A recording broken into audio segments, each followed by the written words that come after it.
তো এই তুলের মতো বেবিগুলো আসছে হচ্ছে বসুন্ধরা এরিয়া থেকে। তো একটা আপু কল দিল যে তার বাসার সামনে নাকি এগুলো সব পড়েছিল। ব্যস্ততার কারণে যেতে না পেরে আমি আমার ছোট ভাইদের পাঠাই এবং এরা পেঁচাগুলো নিয়ে আসে।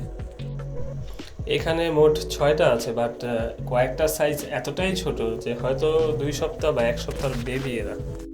যে আপুর থেকে পেঁচাগুলো পেয়েছি সে জানিয়েছিল যে পেঁচাগুলো নাকি 2 দিন যাবত না খাওয়া।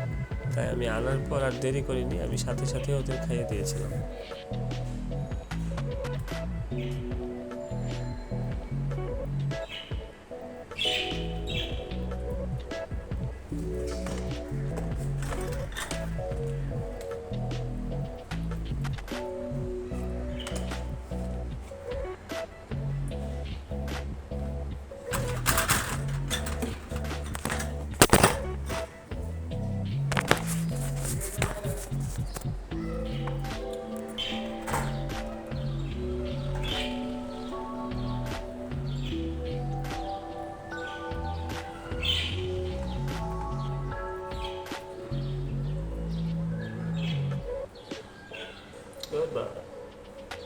হ্যালো, আসসালামু আলাইকুম। This is Simba animals from double সেইজ।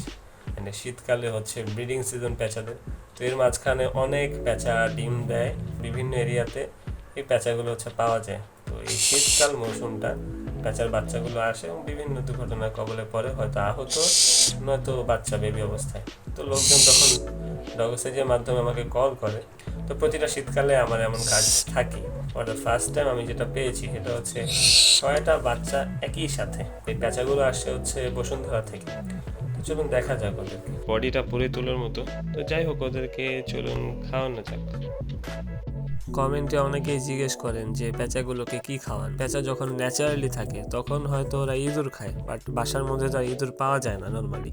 তো দ্যাটস ওয়াই আমি ওদেরকে মুরগির মাংস বা কলিজা খাওয়াই। যেহেতু আমার কাছে এখন বর্তমানে অনেকগুলো পেঁচা, তো এতগুলোর জন্য তো আর মুরগির মাংস অনেক লাগবে, তাই আমি ওদের গিলা কলিজা খাওয়াই।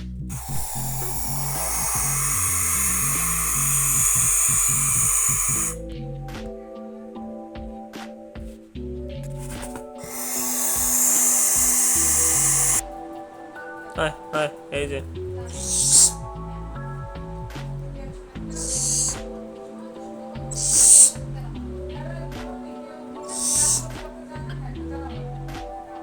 আজকে ওদের বাসাটা ক্লিন করব। এক এক করে আমি ওদের নামিয়ে নিচ্ছি।